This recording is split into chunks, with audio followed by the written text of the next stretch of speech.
you're going to do is come up with one statement that you write down. And you write it in present tense.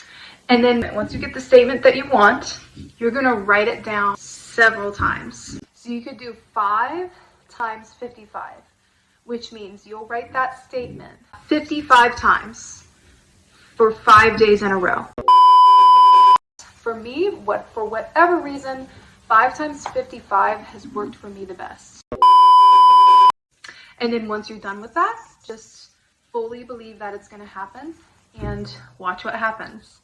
There's shorter versions too. You could do 3 times 33, where you write it down 33 times, and then you do that for 3 days. You could do 2 times 22 or 1 times 11. You can do whatever you want. So I think the more you could do it, the faster it will work because you've put more energy into it.